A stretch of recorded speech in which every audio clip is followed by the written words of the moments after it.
Okay, welcome to SolveNet Webcast. This is the first edition.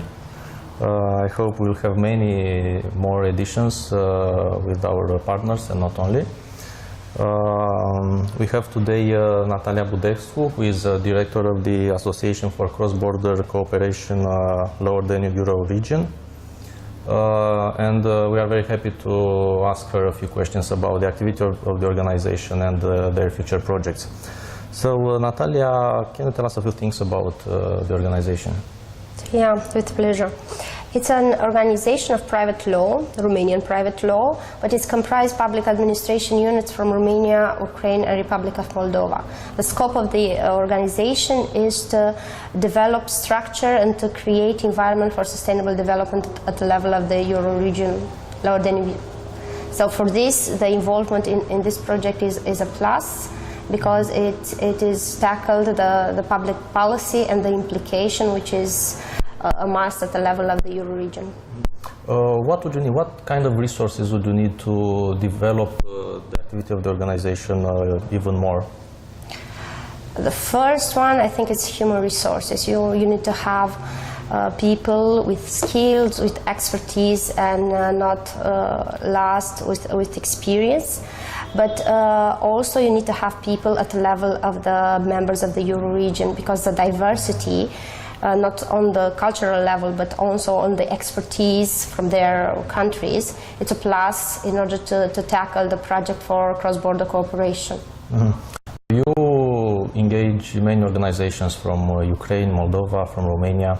What do you think that could be developed at the cross-border level to have more hands-on results to increase the economic situation of the region? I think this project is the first result, because in order to be able to engage both public and private sector, you have to build the bridges between them. And actually, maybe the bridges are there, but you have to reinforce them. You have to make it visible, the fact that working together on the public and private sector, you can build cross-border cooperation in any department. Either you are talking about the social and economic development, cultural development, or more specialized, for example, building a pool of expertise for the project management, taking into consideration the opportunities for Ukraine and Moldova due to the new treaties.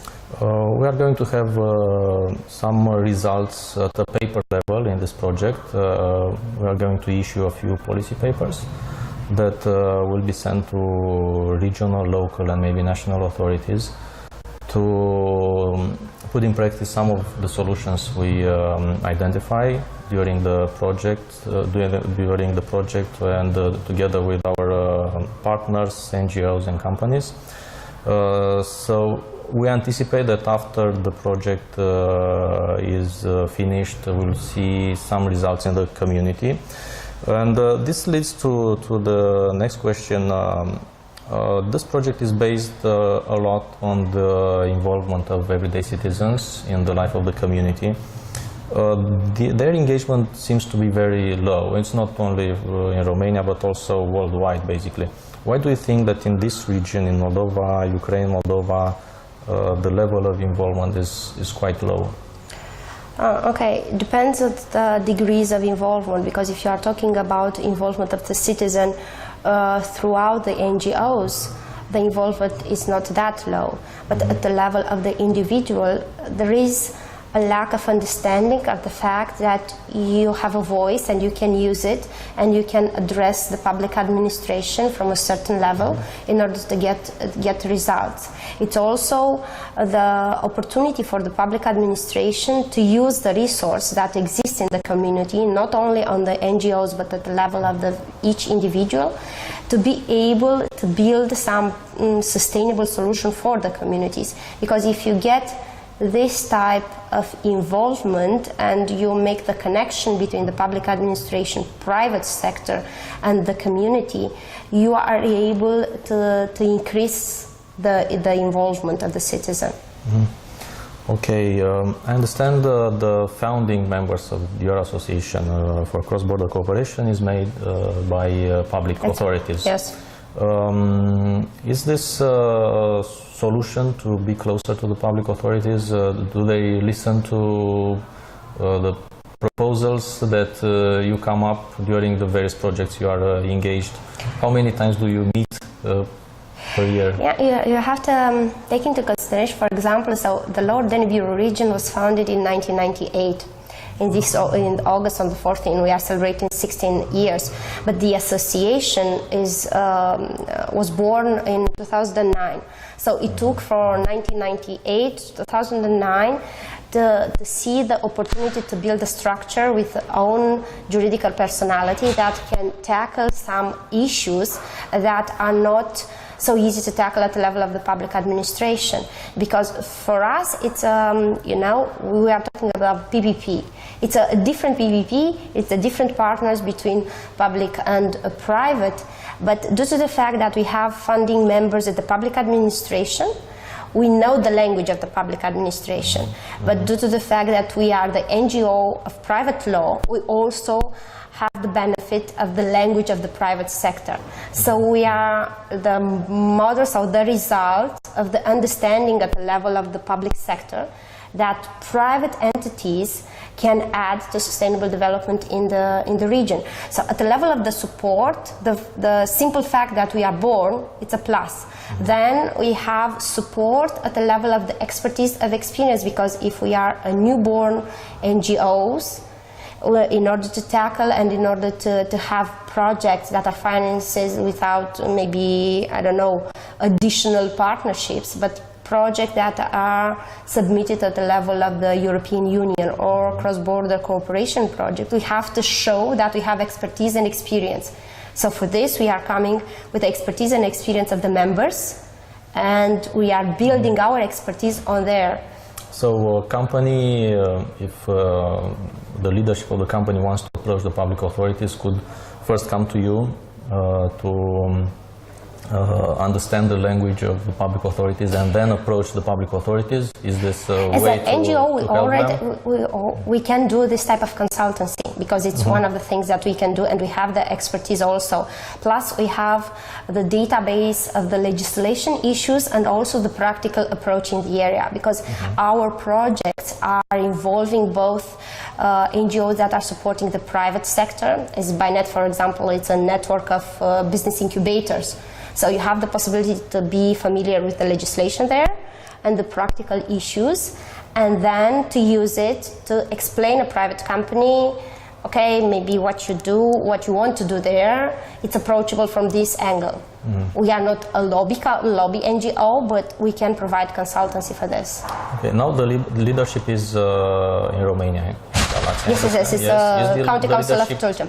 Yeah, it's one of the rules within the statute, because it's a question of equity and transparency. So at a specific amount of time, we have elections, and we are moving the presidency at the level of the units that are comprising the association, but also to be from different countries. So everyone to have a specific turn and to take the lead, because the association is built to serve the interests of the Euro region as a community of 4 million inhabitants. So it's not so That's easy from time to time. Yeah. What are the next projects? Anything lined up? Yes. Actually, we have a strategic project. It's a large-scale project that is financing within the cross-border cooperation program, which is Romania, Ukraine, and Republic of Moldova. And it's a project of over 5 million euros, and it's related to environment. It's related to an inventory regarding the anthropogenic sources of pollution in the area.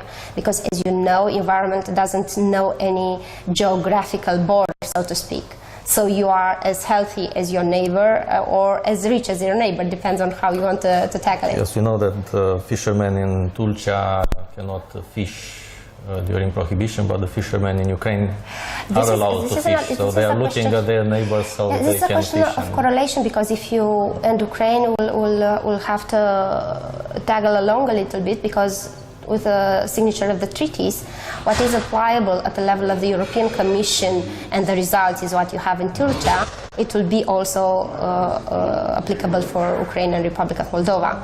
So it's just a transition process, and you know very well how Romania was able to line up the legislation and everything else, the acquis communautaire for all, so to speak. So in 10 years, I don't know what it will be. I don't know how it's going to be. The transition depends on them and the negotiations that they will be able to make. Okay, we will finish our project in December. That doesn't mean that we will finish the webcasts, which we think it's an interesting tool to communicate to the people, our constituents. I look forward to inviting you again to SolveNet Webcast to talk about your projects, and maybe, who knows, we'll have another project in partnership in the future. It's a pleasure, and I don't think it's, how to say, it's just a random thing, the fact that both the association are based in Galați, so pretty much we are neighbors in the same city. So we have the opportunity, and I think we are going to capitalize this and to work together on different other projects. Yeah, thank you very much. Hope to see you soon. Most welcome, thank you also. Again.